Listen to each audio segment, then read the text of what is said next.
ఓకేనా? రైట్, రండి మోకాళ్ళ మీదకి వచ్చేయండి, మనం ప్రార్థన చేద్దాం.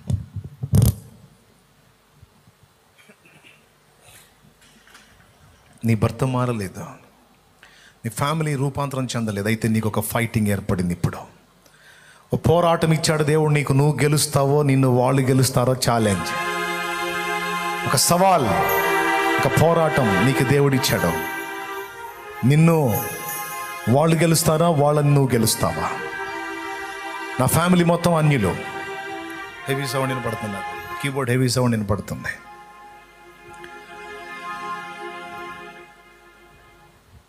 మీరు గమనించండి, నా ఫ్యామిలీ మొత్తం అన్యజనులే. నేను ఫస్ట్ దేవుడిని నమ్ముకుంది. వాళ్ళు నన్ను శోధించి బలహీనపరిచి కృంగదీసి నన్ను వెనక్కి లాగుతారా, లేకపోతే నేను వాళ్ళని గెలుస్తానా? ఓ ఛాలెంజ్. దేవుని ముందు మోకాళ్ళునే పట్టుదలగా ప్రార్థించా, నేను గెలవాలి ప్రభువా, నేను గెలవాలి, వాళ్ళని గెలుచుకోవాలి, నేను నాకు ఆ విజయం ఇవ్వు. వాళ్ళు నన్ను గెలవకూడదయ్యా, లోకస్తులు. నేను నీ బిడ్డనే, నేను వాళ్ళని గెలవాలి. నన్ను గెలిపించు, వారి ఆత్మలను రక్షించు, వారిని పట్టుకో, వారితో మాట్లాడు, వారిని ప్రేరేపించి, వారిని నిలబడి చేసి, వారిని పాపానికి నరకానికి ఈడ్చుకెళ్ళే దురాత్మలు ఏవైతే ఉన్నాయో వాటిని వెళ్ళగొట్టు. నా కుటుంబాన్ని పట్టుకో ప్రభా, నా వారిని పట్టుకో ప్రభా, నా ఫ్యామిలీని రక్షించు ప్రభా అని పోరాటం మొదలుపెట్టే మోకాళ్ళని కన్నీళ్లతో దేవుడు వెంటనే నాకు విజయం ఇచ్చాడండి. ఆల్రెడీ శ్రమల కొలిమిలో ఖాళీ ఉన్న కుటుంబం కదా, చక చక చక చక వరుసగా మొత్తం రక్షణలోకి వచ్చారు. ఈరోజు నీకు ఒక సవాల్. నువ్వు అన్ని జనుల ఫ్యామిలీలో ఉన్నావు, వాళ్ళని నువ్వు గెలుస్తావా, నిన్ను వాళ్ళు గెలుస్తారా? మూర్ఖుడైన భర్తను కలిగి ఉన్నావు, నువ్వు అతన్ని గెలుస్తావా, అతను నిన్ను గెలుస్తాడా? త్రాగుబోతైన భర్తను కలిగి ఉన్నావు, నువ్వు అతన్ని గెలుస్తావా, అతను నిన్ను గెలుస్తాడా? అతన్ని బట్టి నువ్వు పాపంలోకి వెళ్తావా, లేకపోతే నిన్ను బట్టి అతడు మారి మోకాళ్ళు వేస్తాడా? సవాల్, ఒక ఛాలెంజ్ నీకు ఇవ్వబడింది. నీ ప్రార్థనకు ఒక ఛాలెంజ్, ఒక సవాల్ నీకు ఇచ్చాడు దేవుడు. నువ్వేం సాధిస్తావో చూడు. నువ్వు గెలవాలి, నువ్వు ఓడిపోకూడదు, రాజీ పడకూడదు, నువ్వు గెలవాలి. పోరాటం ఆపకూడదు, ప్రార్థించడం మానకూడదు, మొర్ర పెట్టడం మానకూడదు, దేవుణ్ణి కదిలించడం మానకూడదు, దేవుని వైపు చేతులు బరువెక్కినా దించకూడదు. నీ వారిని పట్టి పీడించే దయ్యాలు పారిపోవాలి యేసు నామములో. శాపాన్ని ఏలుబడి చేస్తున్నా, ఏలుబడి చేస్తున్నా నీ కుటుంబాల్లో ఆ శాపము, దరిద్రత, ఆ లేమి, ఆ రోగము, ఆ దురాత్మల పీడన యేసు నామములో తొలగిపోవాలి. రక్షణ సంగీత సునాదముని ఇంట వినిపించాలి. ఆనందకరమైన అనుభవాలు, సమాధానకరమైన అనుభవాలు, రక్షణకరమైన అనుభవాలు, దీవెనకరమైన అనుభవాలు నీ ఇంట ప్రారంభం కావాలి, అవుతాయి. దేవుడు చేస్తున్నాడు అంతే. దేవుడు అలా చేయడానికి పూనుకున్నాడు కనుకనే ఈ మాటలు నీకు అందించాడు. దేవుడు నిన్ను అలా ఆశీర్వదించబోతున్నాడు కాబట్టి ముందుగా నిన్ను సిద్ధపరుస్తున్నాడు. అలా నువ్వు సిద్ధపడు. దేవా, నేను నమ్ముతున్నాను దేవా, ఈరోజు నేను మొదలుపెట్టా, యుద్ధం ప్రకటించా, నీకు వదిలిపెట్టను తండ్రి, నీకు స్తోత్రమయ్యా, స్తోత్రమయ్యా, స్తోత్రమయ్యా. చెయ్యి, ప్రార్థన చెయ్యి, ప్రార్థన చెయ్యి. దేవుని బలీయమైన కార్యాలు చూస్తా ఉన్నావు. ఆశీర్వాదానికి కర్తగా దేవుడు నిన్ను నియమించాడు. అనేకులకు ఇచ్చినట్లు దేవుడు నిన్ను చేస్తాడు. నీ దరిద్రతను తొలగించి, నీ పిడికిళ్ళు సమృద్ధిగా నింపి, తరిగిపోని దీవెన, అయిపోని ఆశీర్వాదము నీకు ఇచ్చి నిన్ను వర్ధిల్ల చేయుట ఆయన ఎదురు చూస్తున్నాడు. పుచ్చుకొనుట కంటే ఇచ్చుట ధన్యమని రాయించిన దేవుడు ఎదుటివారికి ఇచ్చినట్లు నీకివ్వడా? నీ చేతులు నింపడా? నీ పిడికిళ్ళు బలపరచడా? నీకు ఇస్తేనే కదా నువ్వు ఆజ్ఞ నెరవేర్చగలిగేది. నీకు తానే ఇవ్వకుండా అది నెరవేర్చమంటాడా? ఖచ్చితంగా దీవిస్తాడు. చేయి, ప్రార్థన చేయి. అందరూ చేయాలి ప్రార్థన, ఎవ్వరు మిస్ కావద్దు. నా కుటుంబానికి నేను ఒక మోషేగా ఉండాలి ప్రభా, చేతులెత్తే బిడ్డగా ఉండాలి. నీకు స్తోత్రం, స్తోత్రం.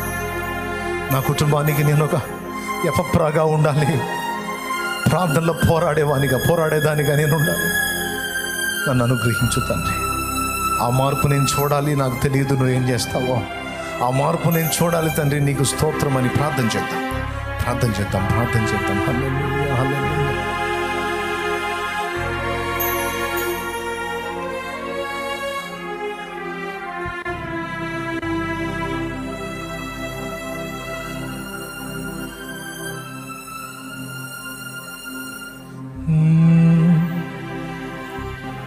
పేతురు ప్రార్థింపగా నీ ఆత్మను నింపితివి, నే పాడు చోటెల్లా దిగిరా దేవా.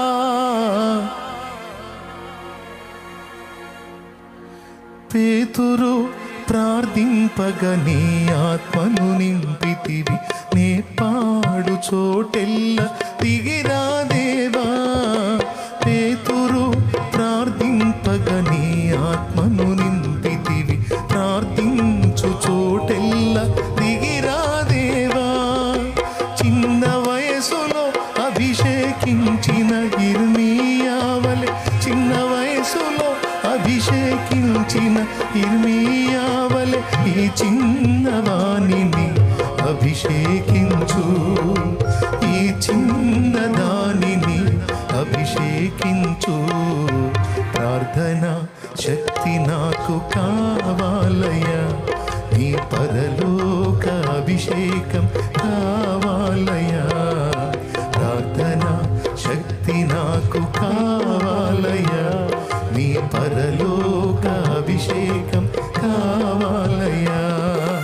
యేసయ్యా కావాలయ్యా, నీ ఆత్మ అభిషేకం కావాలయ్యా. యేసయ్యా కావాలయ్యా, నీ ఆత్మ అభిషేకం కావాలయ్యా. ప్రార్థన శక్తి నాకు కావాలయ్యా, నీ పరలోక అభిషేకం కావాలయ్యా. ప్రార్థన శక్తి నాకు కావాలయ్యా, నీ పరలోక అభిషేకం కావాలయ్యా. ఏలియా ప్రార్థింపగా పొందిన శక్తి. ప్రార్థన చేద్దాం. తమ్ముడా, కష్టపడి చదివా, జాబ్ రాలేదు, ఇంకా తండ్రి కష్టపడుతుంటే చూస్తూ బాధపడుతున్నా, ఇంకా తల్లి కష్టపడుతుంటే చూస్తూ ఏడ్చుకుంటున్నా. యేసయ్యా, నేను ఇంత చదివి కూడా ఇంకా తల్లిదండ్రులకు సహకారిగా మారకపోతే, ఇంకా తల్లిదండ్రులకు నా వల్ల సంతోషం లేకపోయే, ఇంకా నా తండ్రి కష్టపడుతున్నాడు, నా తండ్రి ఇంకా కష్టపడుతున్నాడు, నా తల్లి ఇంకా శ్రమ పడుతుంది. నా దేవా, అది నాకు సిగ్గుగా ఉంది దేవా. నేను ఆత్మ సంబంధమైన అడగాలి నాకు తెలుసు, కానీ బ్రతిక ఈ 4 దినాలు భూమి మీద బ్రతకడానికి అనువైనవి కూడా నాకు నువ్వే కదా ఇస్తావు. నా తల్లిదండ్రిని చూసుకొని వారిని నేను సంతోషపెట్టినట్లు, వారిని పోషించినట్లు నాకు కృపనీవా, నాకు నువ్వు సహాయం చేయవా. నా తండ్రి కష్టంలో నుంచి అతన్ని కాపాడుకోవాలి, నా తల్లి శ్రమ నుంచి నేను నా తల్లిని విడిపించుకోవాలి. కష్టపడి చదివి కూడా ఏ ప్రయోజనం లేకుండా నిష్ఫలుడుగా నిలిచిపోయాను ప్రభు.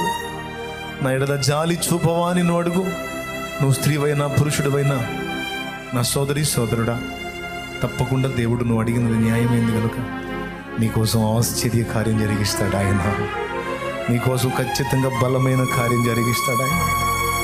నీ ప్రార్థన త్రోసివేయటం, ఎందుకంటే లోకాన్ని అనుభవించాలని నువ్వు అడగలేదు, కానీ తల్లిదండ్రుల శ్రమ తప్పించాలని, వారిని ఆదుకోవాలని, వారిని ఆదరించాలని, వారిని సంతోషపెట్టాలని నువ్వు అడిగావు కనుక తల్లిదండ్రుని ప్రేమించే పిల్లలంటే యేసయ్యకి ఇష్టం.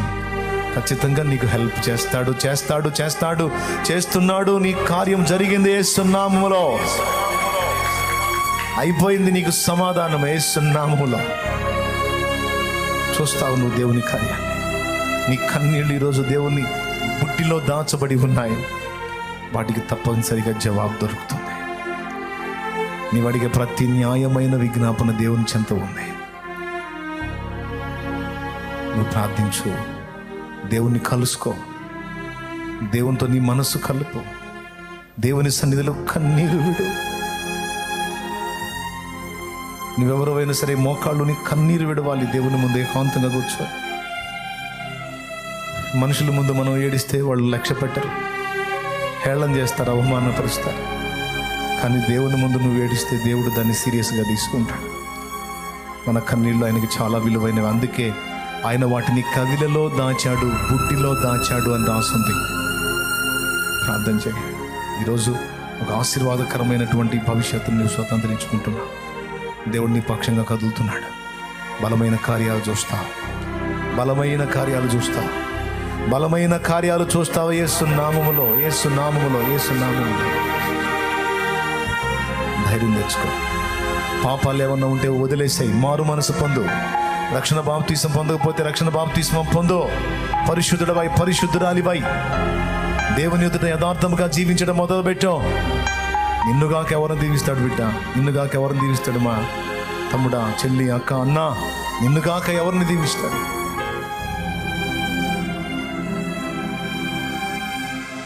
దిద్దుకో లోపాలు, దిద్దుకో పాపాలు, ఒప్పేసుకో, వదిలేసుకో. శుద్ధీకరణ పొందు, నూతన సృష్టిగా మార్పు చెందు, క్రొత్త జన్మ అనుభవంలోకి రా. దేవుని కార్యాలు చూడు. ప్రార్థన. పరిశుద్ధుడా, ప్రేమగల దేవా, నీకు వందనాలైనా. దాసునిలో పెట్టి మాతో మాట్లాడే వందనాలు. నీ మనుషులను ఆశ్రయించడం కాదు కానీ నీ పాదాలను ఆశ్రయించినైనా నిన్ను కదిలించగలిగితే మా జీవితాలు కట్టబడతాయి, మా అవసరతలు తీర్చబడతాయి నాయన. ఇదిగో నాయన, అభిషేకైనా దావీదును ఆదుకున్నట్లుగా, మోషే చేతులు ఎత్తినప్పుడు అహరోనులు ఆదుకున్నట్లుగా మమ్మల్ని కూడా బలపరిచి మా కుటుంబాలను ప్రభువా నీ కొరకు కట్టుటకు మమ్మల్ని బలపరచండి. ప్రతి సమస్య కూడా ప్రభు పరిష్కరించుకుంటకు ప్రభు మేము మా కుటుంబంలో మొరపెట్టి ఒక పాత్రగా మమ్మల్ని సిద్ధపరచండి నాయన. ఒక దానియేలు వలె నాయన, ఒక కుటుంబంలో ఒక దానియేలు ఉంటే తన తల్లిని బాగు చేసుకోగలిగినట్లుగా ఒక కుటుంబంలో నాయన మేము అలా ఉండడానికి సహాయం చేయండి నాయన. ప్రార్థనా పరులుగా మమ్మల్ని లేవనెత్తండి. ప్రార్థన ఆత్మ చేత మమ్మల్ని నింపండి, అభిషేకించండి ప్రభు, అభిషేకించండి నాయన. సమయాన్ని వ్యర్థంగా ప్రభు కాలక్షేపము చేయక నాయన, నీ సన్నిధిలో పెనుగులాడే వారిగా మమ్మల్ని సిద్ధపరచండి. నీ సన్నిధిలో గోజులాడే వారిగా మమ్మల్ని సిద్ధపరచండి. నిన్ను కదిలించే వారిగా మమ్మల్ని సిద్ధపరచండి. అంటే అభిషేకము మా మీద కుమరించి, ఇదిగో నాయన మా సంఘము కొరకు, దాసుని కొరకు ప్రార్థించగల అభిషేకము మాకు దయచేయండి నాయన. మా సంఘ అవసరతలన్నిటినీ తీర్చగల నీ వైపు చేతులెత్తి మొరపెట్టగల హృదయం మాకు దయచేయండి ప్రభు. మమ్మల్ని అందరినీ అలాగూ సిద్ధపరచమని నాయన. మా సంఘంలో ఉన్న ప్రతి అవసరత కూడా మీరు తీర్చండి నాయన. ఎంతో స్థలం మాకు అవసరమైనది అయ్యా. అన్యుల పొలాలు మేము అడగడం కానీ జీవము గల నీ పరిచర్య జరగడానికి నాయన విస్తారమైన పొలం మాకు అవసరమైంది, అది మీరు దయచేయండి. అలాగే నాయన ఈ కరెంటుకి నాయన అప్పుడప్పుడు బ్రేకేజ్ రాకుండా ప్రభు ఒక మంచి జనరేటర్ మాకు దయచేయండి. అంతకంటే ముఖ్యంగా నీ పరిచర్య జరగడానికి కావాల్సిన అభిషేకం అని దాసుని మీద కుమ్మరించండి. ఈ దాసునికి సహకారులుగా ఉన్న మమ్మల్ని అందరినీ కూడా బలపరిచి నీ కొరకు వాడుకోమని మళ్ళందరినీ మీ దయగలిగిన హస్తాలకు మమ్మల్ని అప్పగించుకుంటూ యేసయ్య ఉన్నత పరిశుద్ధ నామంలో ప్రార్థించి వేడుచున్నాము తండ్రి, ఆమేన్. మన తండ్రి అయిన దేవుని ప్రేమ, ఆయన ప్రియకుమారుడు లోకరక్షకుడైన యేసయ్య శాశ్వత నిత్య కృప, పరిశుద్ధాత్మ తోడి మనోహర దివ్య సహవాసం, సమాధానం సమకూడిన మనకు సకల పరిశుద్ధులకు సార్వత్రిక సంఘం అంతటికి సదా తోడై మనందరూ నిత్యత్వంలో చేరు పర్యంతము మనల్ని నడిపించును గాక. ఆమేన్. ప్రవేశ రక్తమునకు జై, ప్రవేశ రక్తమునకు జై, ప్రవేశనామునకు సంపూర్ణ విజయం కలుగును గాక. ఆమేన్. బిడ్డల విశ్వాసంతో తెచ్చిన నూనె నీ శక్తితో దాన్ని వినియోగించి ప్రార్థించుట ద్వారా అద్భుత స్వస్థత, విడుదల దయచే. ఎవరికి వాళ్ళు వ్యక్తిగతంగా నిన్ను కలుసుకోవాలి. ప్రార్థనలో పట్టుదలగా ప్రార్థించి మోకాళ్ళు నీ మొర్రపెట్టి గొప్ప స్వస్థతలు, గొప్ప విడుదలలు, గొప్ప విజయాలు యేసు నామములో నా బిడ్డలు చూచుదురుగాక. కార్యసిద్ధి కలిగించమని యేసు నామమున అడుగుచున్నాం తండ్రి, ఆమేన్. హల్లెలూయా, హల్లెలూయా, హల్లెలూయా. ప్రభుకి స్తోత్రాలు. మీ అందరికీ హృదయపూర్వక వందనాలు.